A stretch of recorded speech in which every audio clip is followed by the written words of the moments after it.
I never thought I'd feel like the third wheel in my own friendship. But here I am, wondering if I've already been replaced. My name is Tara, and I'm 27, and my best friend Emma and I have been inseparable since we were 11. We've been through everything together: school drama, first loves, heartbreaks, moving to a new city. She's my person. Or she was. It all started changing when she met Leo. First, I was excited for her. Emma hadn't dated seriously in years, and Leo seemed fine. Quiet, kind of aloof, but maybe just shy. He worked in tech, wore turtlenecks even when it was 90 degrees outside, and talked a lot about minimalist living and emotional efficiency, whatever that means. I gave him the benefit of the doubt. I mean, if Emma liked him, then I'd learn to like him too. But from the very beginning, I noticed things. He always gave me weird looks when I was around, like I was interrupting something sacred. When I'd laugh too loud or tease Emma like I always did, he'd smirk, not in a funny way, but like I was immature or annoying. Still, I ignored it. I didn't want to be that friend who couldn't handle her bestie getting into a relationship. Then came the subtle shifts. Emma started canceling our weekend plans more often, usually last minute. Leo had a hard week, or he wants to have a quiet weekend. Okay, I thought. New relationships are intense. It'll even out. But then one day, I texted Emma about grabbing dinner like we used to every Thursday, and she responded with, "I think we should start doing more double dates instead of just us. It's time to blend our circles more, you know?" Wait, what? Blend our circles? Since when was our friendship not enough? Felt like a punch to the gut. I replied with a polite, "Sure, let's try it," even though I wanted to scream. I didn't even have a boyfriend. Who was I supposed to bring? My cat. I went anyway. The double date ended up being me, Emma, Leo, and his best friend Greg, who spent most of the evening talking about crypto and comparing podcast recommendations with Leo like they were the only two people at the table. I couldn't even get a full sentence in with Emma without Leo inserting himself into the conversation. And Emma, she didn't even seem to notice. That was the night I realized something had shifted. And not just a little. I started seeing it in everything. The way Emma slowly stopped asking me about my day. The way Leo rolled his eyes when I brought up our shared memories. The way Emma started calling him babe in that high, sugary tone I'd never heard her use with anyone before. But the worst part? It was working. Emma was slipping away from me, one awkward dinner, one canceled coffee, one Leo-approved plan at a time. And then came the night that truly broke me. We had tickets to a concert, just the two of us, a band we've loved since high school. We bought those tickets 6 months in advance. It was our thing. 2 hours before the show, she texted, "I gave your ticket to Leo. You'd understand if you met his favorite band. Can we reschedule soon?" I stared at the message for so long my phone went dark in my hand. That night, I didn't cry. I just sat on my couch in silence, realizing something brutal. Leo didn't just want to be with Emma. He wanted me gone. And I think he might be winning. After the concert betrayal, I didn't talk to Emma for 2 weeks. I wanted to. I stared at our old chat threads almost every night, scrolling through inside jokes and silly selfies, messages from a version of us that now felt like a memory. But I didn't know how to say, "Hey, I feel like your boyfriend's trying to erase me from your life." How do you even begin that conversation? Eventually, Emma texted me, "Hey, I miss you. Are you mad at me?" I stared at the message for a long time. Then I typed and retyped about 20 different replies. Finally, I just wrote, "Yeah, a little." We met up at a cafe near her apartment. I showed up early and picked the booth by the window, our usual spot. She came in smiling like nothing had happened, and immediately started talking about Leo's job promotion and how they were thinking of moving in together. Wait, what? Already? I interrupted, trying to keep my voice neutral. "Well, yeah," she shrugged. "Just makes sense. We're at that stage." That stage. I didn't even know what stage we were in anymore. 'Cause it sure wasn't the same one. I finally said what had been eating at me for weeks. "Emma, I feel like I'm being pushed out of your life." Her face dropped. What? No. Tara, come on, that's not what this is. Then why did you give away our concert tickets? Why do you only text me when Leo's busy? Why do you keep canceling plans unless he's there too? She looked down at her coffee, her fingers tracing the lid. I didn't realize it was that bad, she said quietly. I nodded. Well, it is. Then she said something that stung more than I expected. Maybe you're just not used to sharing me. I blinked. Excuse me. You've always been a little possessive. It's not a bad thing.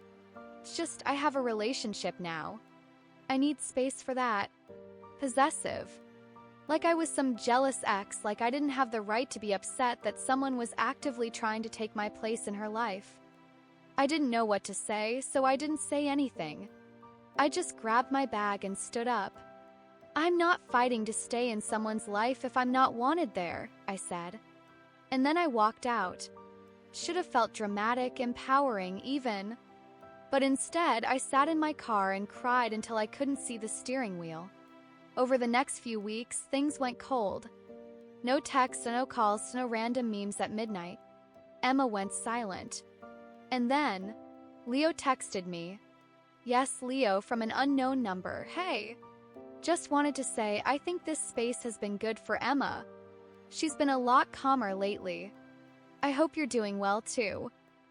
That message made my skin crawl. Why was he messaging me? Why did it feel like he was gloating? And most of all, how did he know Emma and I weren't talking? I felt nauseous. He was monitoring our friendship.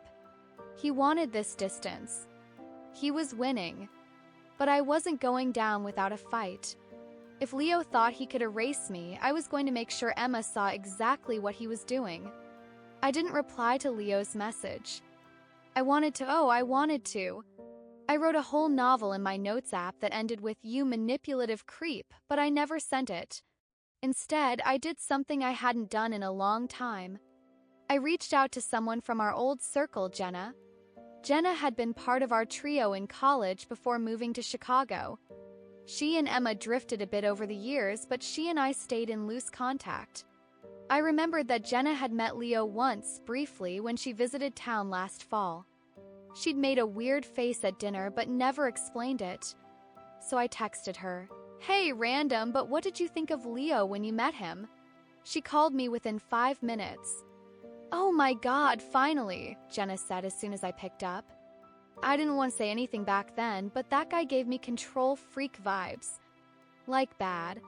She told me about how Leo had insisted on choosing where we all sat at the restaurant, ordered for Emma without asking, and corrected her mid-sentence when she got a story slightly wrong. He looked at me like I was an intruder, Jenna added. I thought I was being paranoid, but... Why are you asking now? So I told her everything, the concert ticket, the canceled plans, the weird message, all of it. Jenna was quiet for a second, then said, "Tara, this is classic isolation behavior." I'd heard the term before, but hearing it applied to my best friend made my stomach twist. "You think he's abusive?" I whispered. "I don't know if I'd go that far yet," Jenna replied. "But controlling? Definitely. You should talk to Emma before it's too late." So I tried. I sent Emma a long message, calm, not accusatory. I told her I missed her, that I was worried, that Leo texting me was inappropriate. I didn't blame her, that I just asked if we could talk, just the two of us. Like old times. She left it on read for 3 days. Then finally, she responded, "Tara, I love you, but this is getting exhausting. Leo is a part of my life now. If you can't accept that, maybe we both need some space." Felt like a door slamming shut. She loved me, but not enough to listen. Not enough to question him, not enough to see what was happening. I didn't reply. Instead, I watched her Instagram stories like a ghost. Brunch photos with Leo. A weekend cabin trip. A mirror selfie where she looked thinner, more tired, her bright hair now toned down to a muted brown. Her clothes more neutral, her captions full of phrases like peace, clarity, simplicity. It wasn't her, not really. But she was convinced this was growth. I wanted to scream, I wanted to shake her. But I also knew that if I pushed too hard, she'd shut me out forever. And maybe that's exactly what Leo wanted. I felt powerless. Until Jenna reached out again with an idea I hadn't considered. "We need someone he can't control," she said. "Someone on the inside." I blinked. "Like who?" And she replied with 3 words that changed everything. Her little sister. Emma's little sister, Lily, was 19 and sharp as a blade. Sarcastic, observant, and never afraid to speak her mind. When Emma and I were thick as thieves, Lily used to tag along with us to coffee shops and movie nights. She was like our honorary little sibling, the kid we both teased and protected. So when Jenna suggested reaching out to her, I hesitated. I didn't want to drag her into this mess. But at the same time, she was the one person still close to Emma who might actually see what was happening. I DM'd her on Instagram, "Hey Lily, I know this is random, but do you have a minute to talk about something important? It's about your sister." She replied within 10 minutes. "Honestly, I've been waiting for this." That sentence sent a chill down my spine.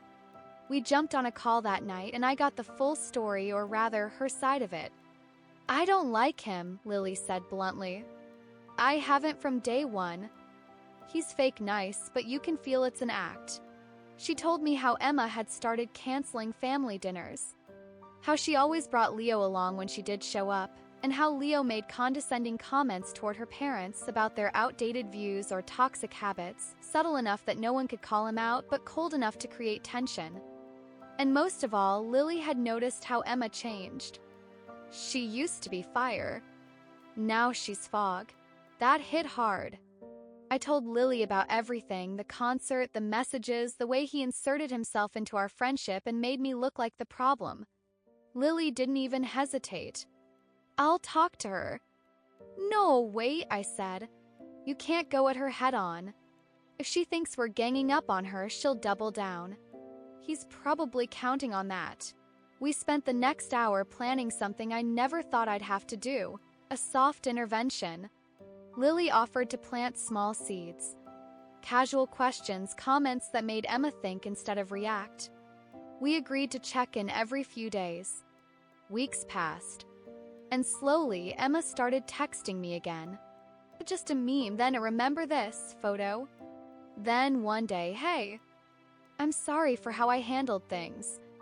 I almost cried. We agreed to meet up, just the 2 of us. And for the first time in months, it felt like we were actually talking again. Emma even admitted that she felt a little off lately, that she wasn't sure if she was changing or disappearing. That night, I was cautiously hopeful, until I woke up to a message from Lily. "We have a problem." Big one. He went through her phone. Lily's message hit me like a punch in the chest. I called her immediately. She picked up on the first ring, whispering like she was hiding in a closet. "He read your messages." "All of them," she said. She didn't even know until he asked her about stuff you 2 talked about. Apparently, Leo had waited until Emma was in the shower. He unlocked her phone because of course he knew her passcode and scrolled through everything. Our messages, Lily's too, even her notes app. He told her you're manipulating her. That you're jealous and trying to sabotage their relationship, Lily whispered. And she just sat there. She didn't even get mad. My stomach twisted. She let him read her phone. She said it's not a big deal. That couples should have full transparency. Lily's voice cracked. Tara, that's not transparency. That's control. I felt sick. All the progress we'd made gone. Set on fire by a man who treated privacy like a threat. But I also knew one thing. This wasn't about me anymore. Leo wasn't just trying to push me out. He was trying to erase Emma's identity, piece by piece. I asked Lily if she thought Emma was in danger.